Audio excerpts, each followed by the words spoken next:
주셔서 예수 그리스도의 이름으로 감사하며 기도드립니다. 아멘. 네, 여러분, 일주일 만에 그렇죠. 일주일을 지난주 안 했으니까요. 네, 주일날 뵀던 분들은 2주일 만에 그렇게 뵙습니다. 네, 이렇게 뵈니까 더 반갑네요.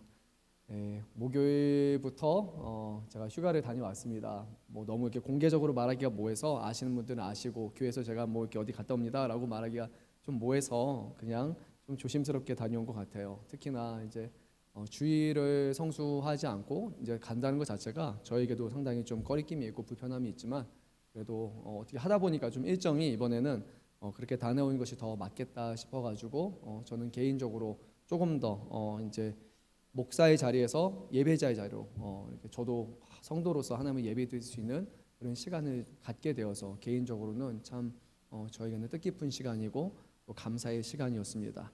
목요일 날 이제 오후 비행기로 가서요. 네, 여기 제주도를 다녀왔어요. 그래서 목, 금, 토 이제 그래도 3일은 좀 쉬고 주일은 주일 성수하고 월요일은 제가 또 수업을 듣는 게 있어서 온라인으로 이제 아침부터 수업을 듣고 화요일 날 새벽에 이제 새벽 비행기 타고 나서 이제 여기 와가지고 다시 화요일, 수요일 청년부 사역 수련회 또 이제 준비하고 그리고 목요일 새벽 설교하고 또 이어서 우리 청년부 수련회 또 잘 다녀왔습니다. 조금 걱정을 했는데 체력적으로도 걱정이 좀 있었고 그리고 정말 청년 수련회를 위해서 더 많은 것을 준비해야 되는데 어떤 뭐 시간적인 것 때문에 또 쫓기지 않을까 또 하나님 앞에 또 그런 죄송한 마음과 또 우리 청년 분들을 위해서 그런 좀 염려하는 마음이 있었는데 그래도 감사하게도 하나님이 그래도 우리 청년 수련회에게 저는 통해서 큰 은혜를 주셨다고 생각을 합니다. 청년 개인적으로도 필요한 말씀을 저는 주셨다고 생각을 하고 그렇죠? 그래요. 감사합니다. 반응해 줘서. 그리고 우리가 기도에 대한 내용을 또 깊이 좀 많이 나누었는데 그래서 정말로 하나님의 들은 말씀대로 더욱더 우리가 순종하며 살아가는 그런 변화가 우리 안에 또 있기를 소망합니다. 오늘 우리가 나눌 말씀은 사도 바울을 통해서 주시는 복음에 관한 내용인데요. 특별히 초대교회에 이제 가장 예수님이 이제 승천하신 후에 초대교회에 가장 대표적인 큰 영향력을 끼쳤던 두 사람을 우리가 손꼽자면 가장 처음으로 베드로가 떠오를 것이고 그 외에는 또 의인이라 불리는 야고보 이 두 사람이 가장 큰 영향력을 끼쳤던 사람입니다. 베드로는 우리가 익히 잘 아는 인물입니다. 혈기왕성하고 조금 격한 성경이기도 하죠.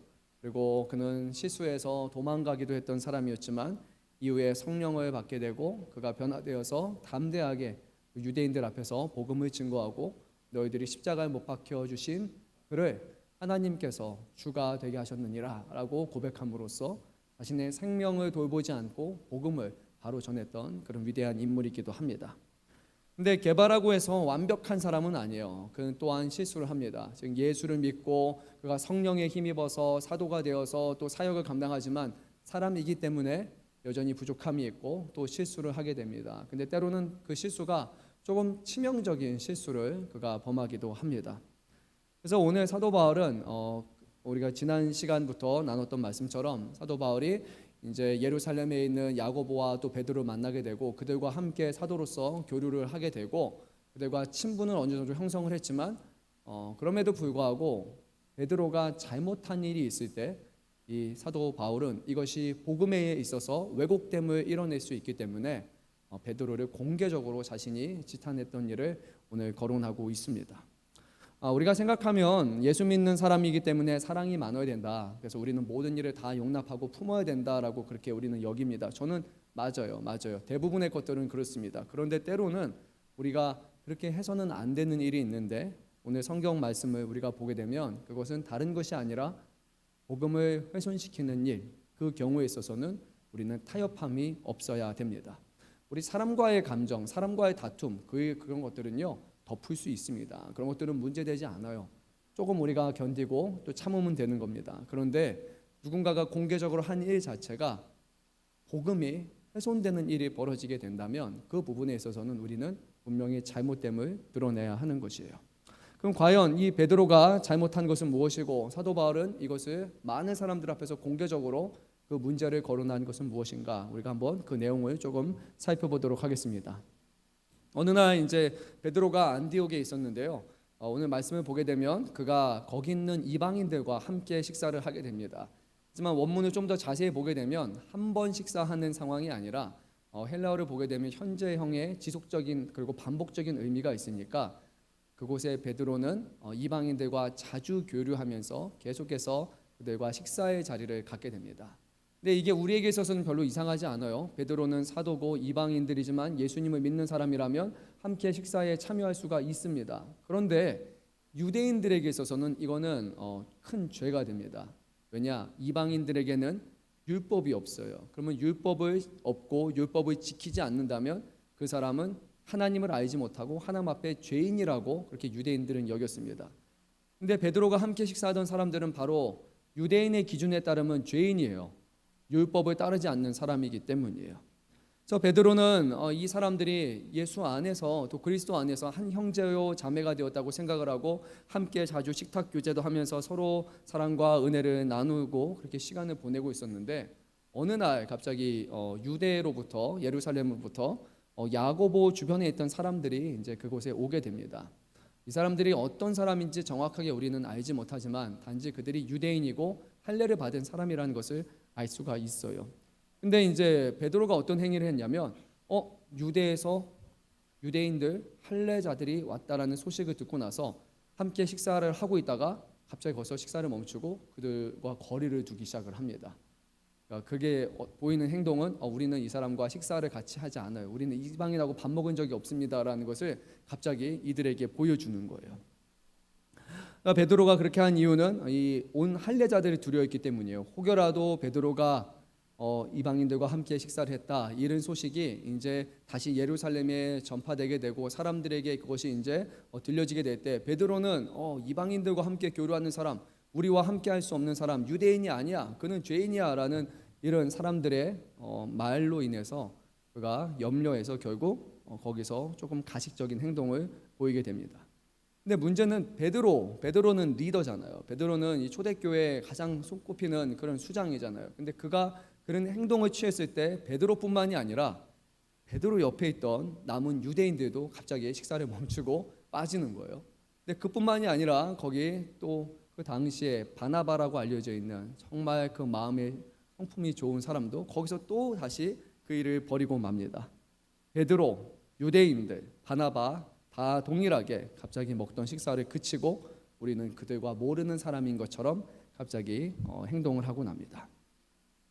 근데 바울이 전했던 복음은 무엇이냐? 유대인이나 헬라인이나 예수 그리스도 안에서 그를 믿는 믿음으로 말미암아 우리가 구원을 받았고 한 형제요 한 자매가 되었기 때문에 함께 교류할 수 있다라고 그는 얘기를 했습니다. 다른 것이 아니라 율법이 없어도 할례를 받지 않아도 예수님이 계시기에 동일한 성령을 주시기 때문에 우리는 다른 사람이 아니라는 거예요. 그런데 문제는 이 베드로가 한 행위 자체가 이 복음을 왜곡하는 행위였다는 것이에요. 갈라디아서 1장 7절 말씀을 보면 바울은 이렇게 말했습니다. 다른 복음은 없습니다 라고 그는 분명히 전했어요. 다만 어떤 사람들이 너희를 교란하여 그리스도의 복음을 변하게 하려 했다라고 얘기를 합니다. 근데 이런 일이 지금 버젓이 사도 베드로에 의해서 벌어지게 된 것입니다. 그가 한 작은 행동일 수도 있지만 다른 복음이 지금 그들에게 전파되기 시작한 거예요. 결국 바울은 게바를 공개적으로 책망을 하게 됩니다. 게바, 곧 그 대단한 베드로 할지라도 그가 한 일이 복음을 변질시키는 아주 위험한 일이기 때문에 그는 이러한 책망을 한 것입니다.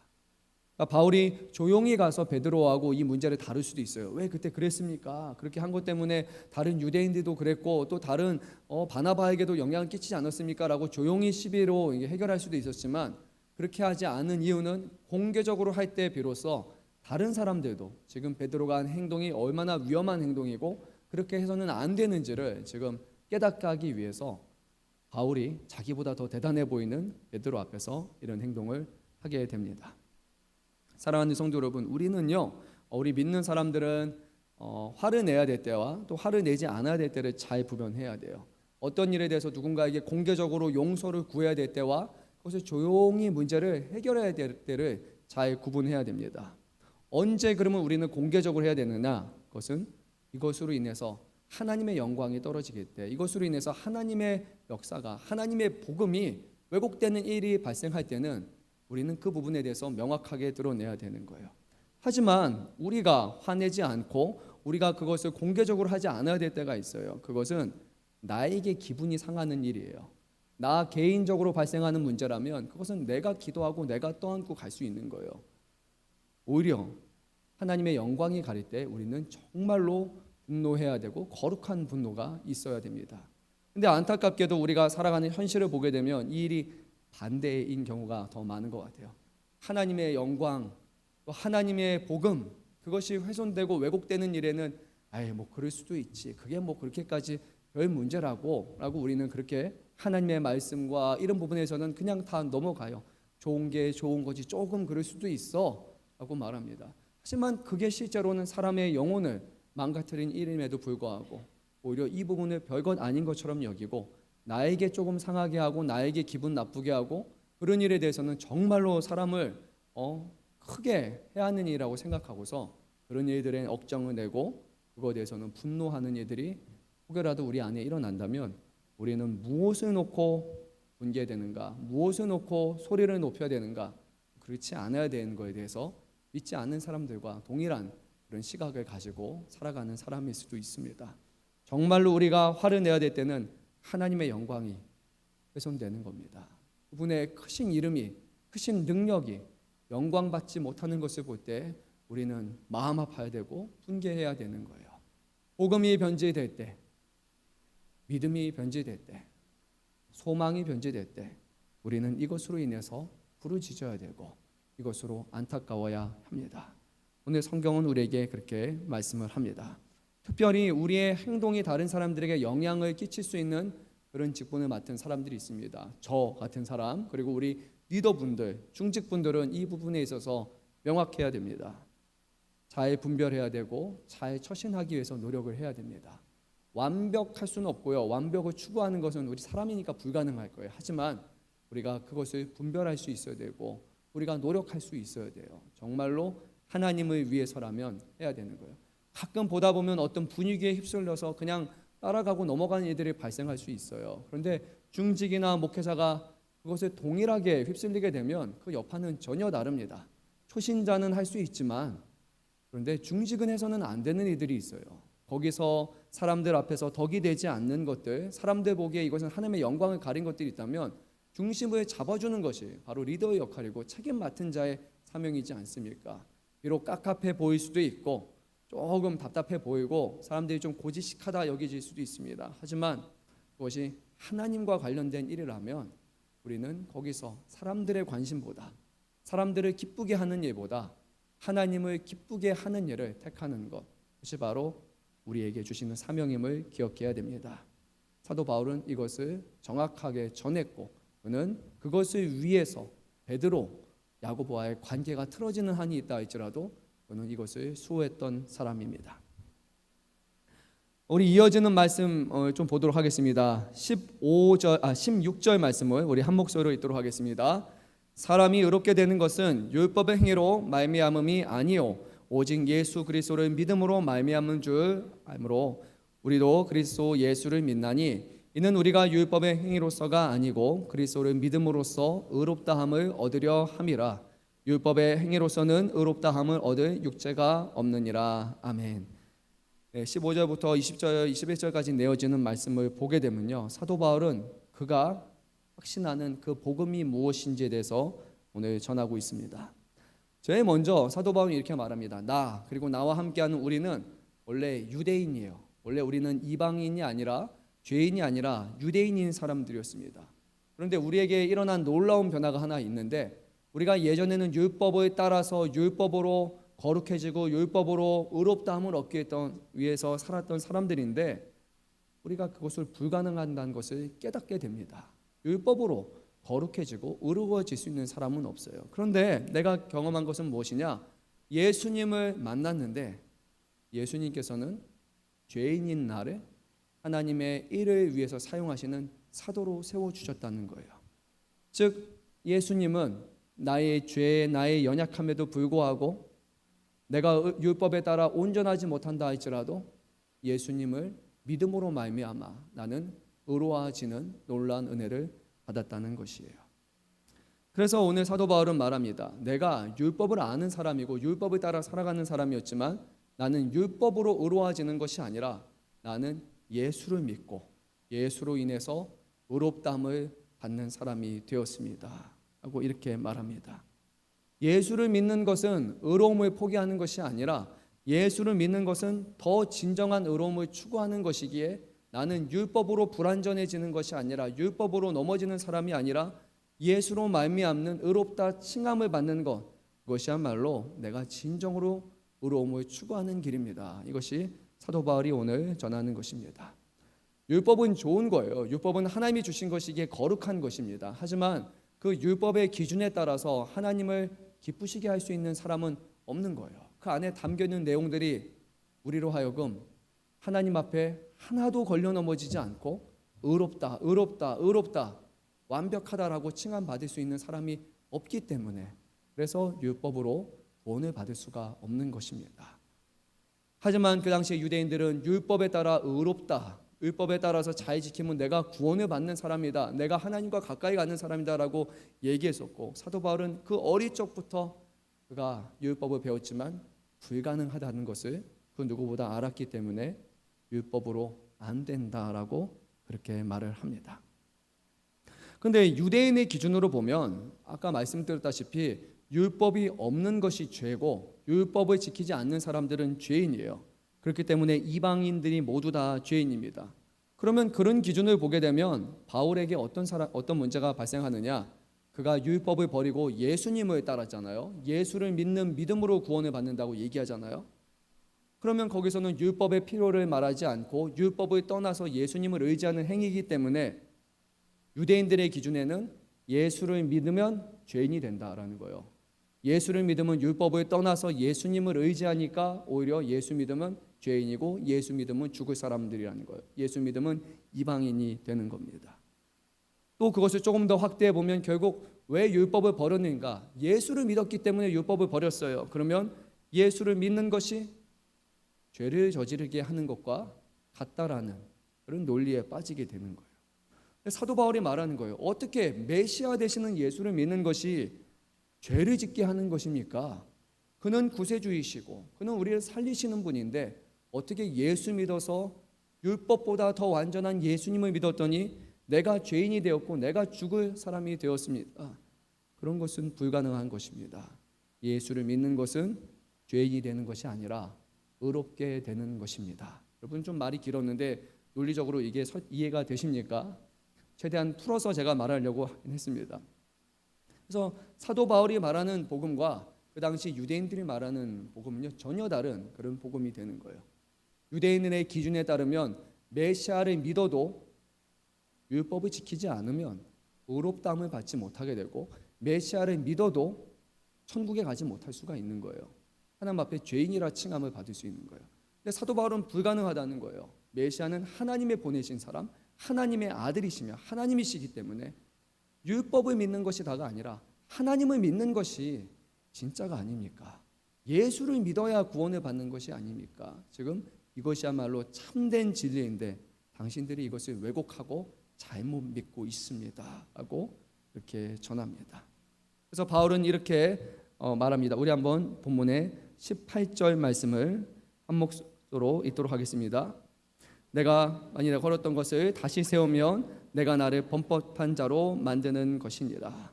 그래서 내가 지금 여기서 말하는 것은 뭐냐면요, 헐었던 것은 예전에 율법에 따라 살아갔던 거예요. 그런데 당신들이 말하는 것처럼 내가 다시 또 거기서 율법을 다시 지키면 그러면은 헐었던 것을 다시 세우는 사람이기 때문에 결국 나는 왜 이것을 세웠느냐? 내가 잘못해서 실수로 허물어뜨렸으니까 다시 세운 것이 아니에요. 그러면 나는 이미 허물어뜨린 것에 대한 죄를 저지른 범법자가 되는 것 아닙니까? 나는 그렇게 할 의향이 없습니다. 나는 그것을 믿지도 않습니다. 이것이 사도 바울이 고소하는 내용이었습니다. 그는 예수를 택한 것이 죄를 범한 것이 아니라 오히려 율법을 따르기 위해서 다시 되돌아가는 것이야말로 정말로 자기 죄를 인정하는 잘못된 행동이라는 것을 이제 전하고 있습니다. 우리에게 있어서는요 너무나 이것이 놀라운 거예요. 그리고 때로는 잘 이해되지 않을 수도 있습니다. 왜냐하면 우리는 처음부터 율법이 아니라 복음을 접했던 사람이기 때문이에요. 율법에 따라 율법을 지키기 위해 음식법 이런 것들을 우리가 하며 살아가지 않았어요. 율법에 있는 한 70%는 다 음식법에 관한 것인데 그런 것들을 우리가 하나하나 지키고 살아가지 않았기 때문에 이것이 와닿지 않을 수도 있지만 그럼에도 불구하고 우리는 하나님의 은혜로 율법이 아니어도 예수를 믿는 믿음으로 말미암아 우리가 의롭다함을 칭하게 됩니다. 근데 오늘 말씀에서 우리가 한 가지 눈여겨볼 것은 예수를 믿는 믿음이 의롭게 된다라는 부분일 거예요.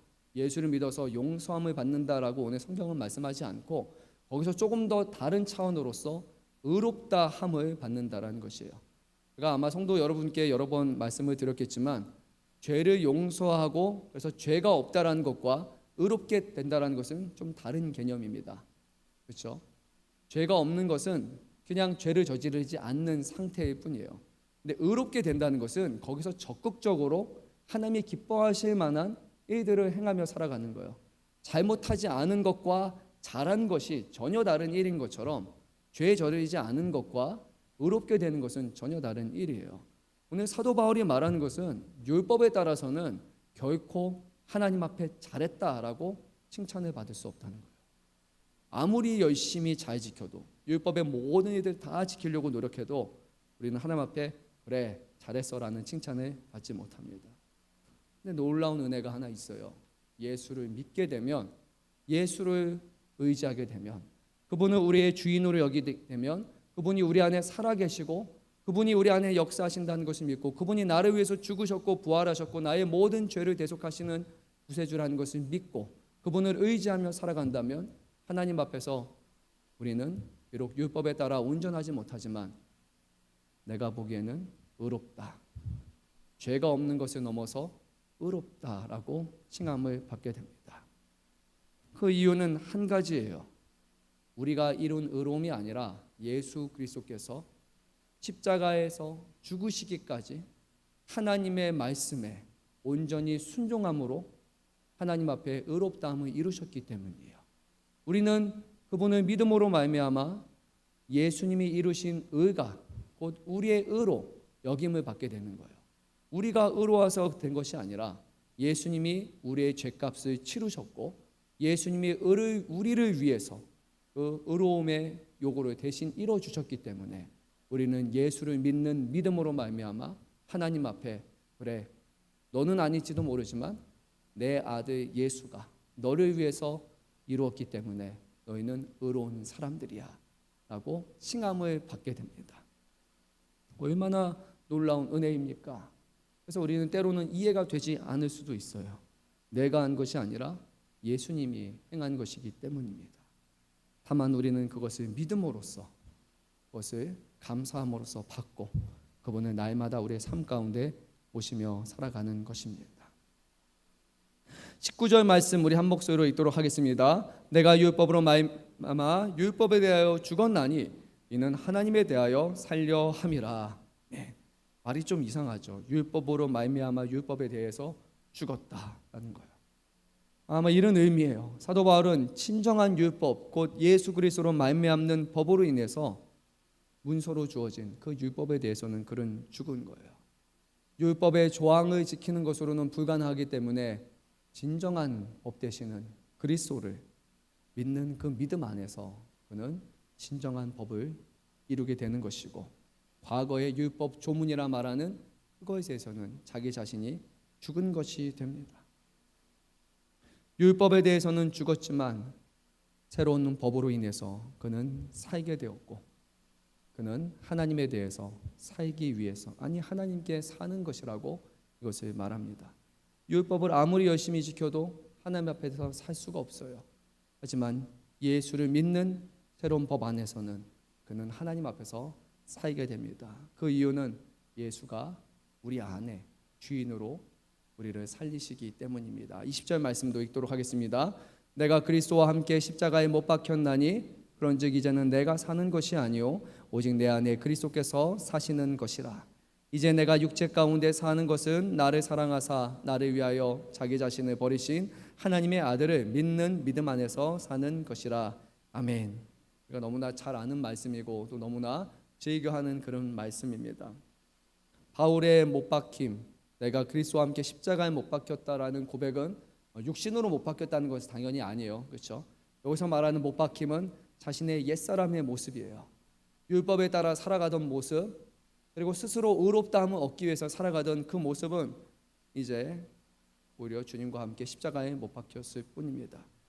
율법을 따라 살려 했지만 도리어 실패해서 율법으로 인해서 자기는 예수님과 함께 십자가에 죄가 있다라고 정죄함을 받았을 뿐이에요. 그래서 자신의 기존의 율법으로 살아갔던 옛사람의 모습은 십자가에 주님과 함께 다 못 박힌 것입니다. 예수님의 죽으심이 죄에 대한 죽으심인 것 같이 그의 죄도 또 그의 죄된 모습도 이제 십자가에 함께 죽었습니다. 하지만 그것이 다가 아니에요. 예수님이 죽음을 이기시고 다시 살아나신 것처럼 이제 그는 죽음을 넘어 새로운 사람으로 다시 산다 말합니다. 이제는 내가 사는 것이 아니요 내 안에 누가 사시는 것입니까? 그리스도가 사시는 것이에요.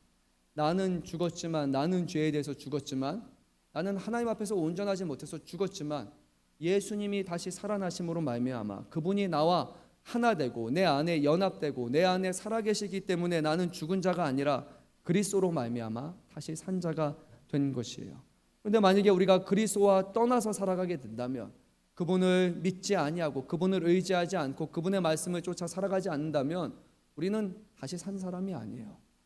우리가 그분에 붙들어 있을 때, 그분을 의지하고 그분을 믿을 때 비로소 우리는 진정으로 다시 살아난 사람이에요. 우리는 육체로 살아가는 이상 죄를 저지를 수밖에 없습니다.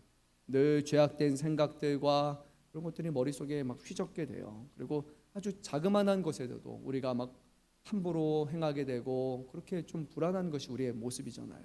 내가 나쁜 사람이어서가 아니라 생각지도 않았는데 그냥 어쩔 때는 화가 나오기도 하고, 내가 그런 말 하려고 하지 않았는데 근데 정말 남을 상처 주는 말을 막 할 때도 있어요. 내가 그렇게 실수하고 내가 그렇게 막 약속 어기려고 한 게 아닌데 그런데 하다 보니까 또 그렇게 되는 일들이 있어요. 우리는 육체로 살아가는 이상 안전하게 살아갈 수 있는 사람은 단 하나도 없어요.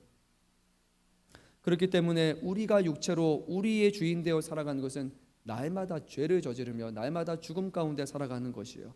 그런데 놀라운 은혜가 하나 있는데 바로 그리스도께서 우리 안에 사시기 때문에 우리의 육체로 살아가는 인생이 또 죄 저지르고 또 죄를 저지르고 또 죄를 저지르는 인생이 아니라 우리 안에 계시는 그분께서 이 모든 것을 죄 없다 칭하시고 우리의 연약함, 우리의 잘못됨, 우리의 죄 가운데서도 우리를 바른 길로, 선한 길로, 구원의 길로 인도하시기 때문에 우리는 정죄함 받으며 살아가는 인생이 아니라 그리스도 안에서 구원의 확신을 누리며 우리는 기쁨과 감사함으로 살아가는 새 사람이 된 것입니다.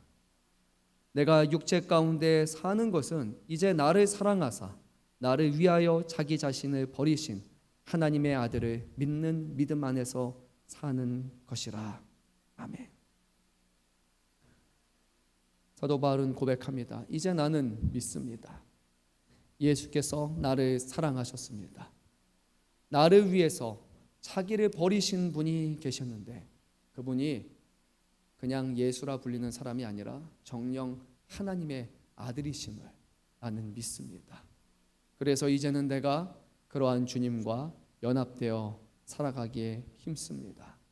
이것이 변화된 나의 삶이고 이것이 우리가 믿고 고백하는 복음입니다. 사도 바울은 이렇게 말합니다. 오늘날 우리 그리스도인들 향해서 평하는 내용 중에 하나가 교회 안에 있으면 믿음은 있는데 우리의 삶의 행실을 보니까 좀 행실은 부족하다는 거예요. 여러분 어떻게 수긍하십니까? 보면 막 정말 믿음이 있어요. 하는 행동 보면 와 막 정말 하나님 사랑합니다. 하나님 감사합니다. 정말 주님 향한 열심이 있어요. 그리고 기도하고 살아가는 모습 보면 정말 믿음이 있어요. 그런데 그러한 사람도 보면은 또 실수하고 죄를 저지르고 연약하고 넘어지잖아요. 그러니까 하는 사람들이 하는 말이 우리가 행동에 문제가 있다. 그래서 행동을 좀 바로 잡아야 된다. 예수 믿는 사람처럼 행동해야 된다라는 우리는 그 행동에 많은 관심을 갖습니다. 여러분, 이게 맞을까요? 틀릴까요? 행동을 고치면 되는 걸까요? 정말 행동이 본질적인 문제일까요? 오늘 성경의 말씀에 붙여보면 그렇지는 않아요. 행동의 문제가 아니에요. 행동의 문제처럼 보이지만 실제로는 믿음의 문제인 거예요. 믿음이 온전하지 못하기 때문에, 정말로 예수를 온전히 믿지 못하고 있기 때문에, 그분을 하나님의 아들로, 그분이 우리 안에 사시는 분으로 우리가 믿지 못하기 때문에, 그분을 더 신뢰하지 못하기 때문에 우리의 행동이 문제가 생기는 거예요. 근데 행동을 고치려고 하는 거예요. 자꾸만.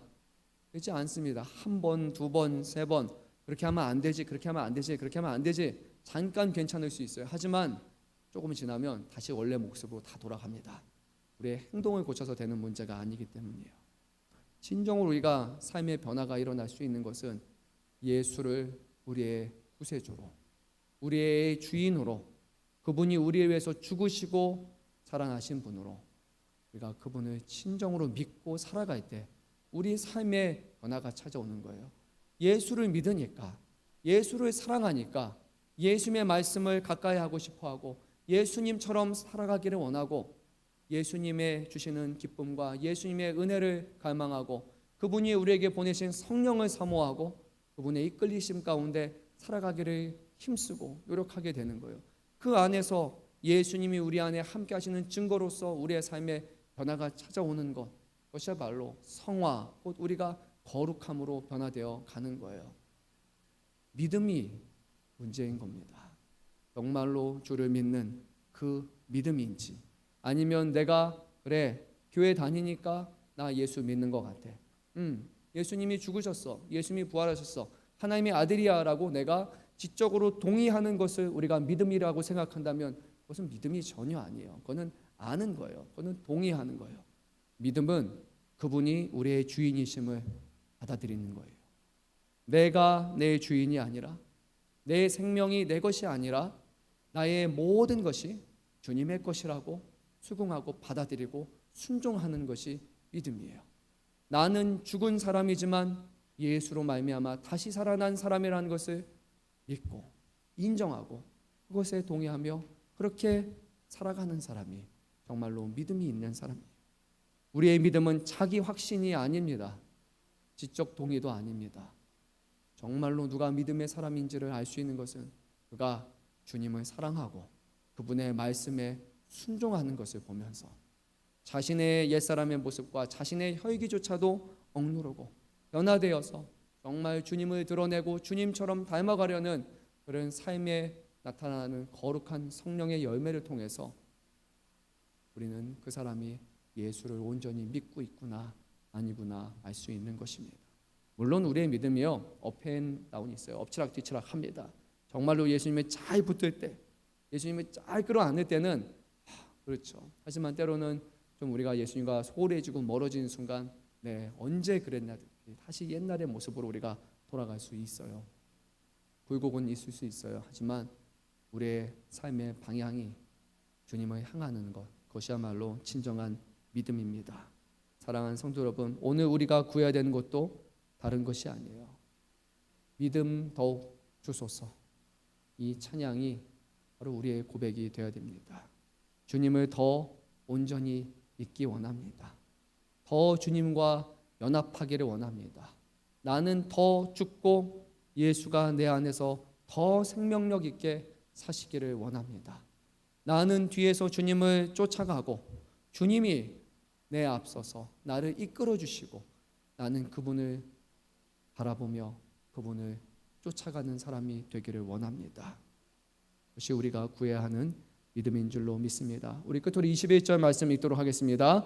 내가 하나님의 은혜를 패하지 아니하노니 만일 의롭게 되는 것이 율법으로 말미암으면 그리스도께서 헛되이 죽으셨느니라. 아멘. 마지막으로 이제 사도 바울이 쐐기를 박습니다. 만일 의롭게 되는 것이 율법으로 가능하다면 예수님이 십자가에 죽으실 이유가 있다 없다? 없다예요. 그냥 율법 지키고 의롭게 되면 되죠. 그런데 왜 예수님이 이 땅에 오셔야 됐습니까? 안 되기 때문이에요. 불가능하기 때문이에요. 율법으로는 우리의 죄의 문제를 해결할 수도 없고, 율법으로는 우리가 하나님 앞에 온전하다, 거룩하다 인정받을 수가 없기 때문에 예수님이 죽으셔야만 됐던 것이에요. 그래서 율법은 우리를 구원하는 것이 아니라 오직 예수를 온전히 믿는 그 믿음으로만 우리가 가능하게 된다는 것을 우리가 다시 한번 믿으시기 바랍니다. 그래서요, 저는요, 감사할 때가 참 많습니다. 예수를 믿어요. 그래서 목사예요. 목사니까 더 정말 믿음답게 살아야 되지. 정말 성도들 볼 때마다 사랑이 넘치는 사람처럼, 정말 예수님의 모습처럼 비춰주면서 한 명 한 명 볼 때마다 사랑하고 항상 관심 갖고 시간마다 기도하고, 여러분에게 막 시간 날 때마다 전화하고 잘 지내십니까? 힘내세요. 막 격려하고 싶고, 그냥 막 바쁘면 찾아가고 싶고, 여러분 그렇게 하고 싶지만, 네, 아마 대부분의 경우는 제가 그러지 못해요. 마음은 원이로되 육신이 그러지 못할 때가 많아요. 그런 모습을 보면서 내가 정말 믿음이 있는 사람인가? 내가 구원을 받을 수 있는 사람인가? 내가 정말 목사라 불릴 수 있는 사람인가? 정말 그래야 되는데, 근데 또 생각해 보면 그래요. 내가 그런 사람이 아니라 예수님만 가능한 거잖아요. 나는 다만 예수님을 쫓아가기 위해서 힘쓰는 사람이고, 완벽하지 못하지만 그래도 예수님이 나를 사랑하시기에 이러한 나도, 부족한 나도, 실수 많은 사람도, 또 넘어지는 나지만 예수님이 그래, 너 죄 저질렀지, 너 실수했지, 이제 아니야, 끝이야 라고 말하지 않고 끊임없이 나를 사랑하시고 기회를 주신다는 것 자체가 너무나 놀라운 일이 아닙니까? 믿음으로 구원을 받을 수 있기 때문에 저는 하나님 앞에 의롭다함을 받을 수 있고, 저는 하나님 앞에 천국을 소망하며 살아갈 수 있는 거예요. 믿음이 아니라 다른 것을 요구하셨다면 저는 십자가에 달려 죄인이라 죽을 수밖에 없는 그런 사람일 뿐입니다. 우리에게 요구하시는 것은 바로 예수를 믿는 믿음인 줄로 믿으시기 바랍니다. 그 예수님을 더욱더 갈망하시고 그분을 사모하시고 그분을 주일에만 찾는 분이 아니라 우리의 매일의 삶 가운데 그분을 찾기에 힘쓰시고 그분을 구하시고 그분이 주시는 사랑과 은혜와 만족으로 말미암아 살아가시기를 간절히 소망합니다. 우리 함께 찬양하도록 하겠습니다. 성령이 오셨네.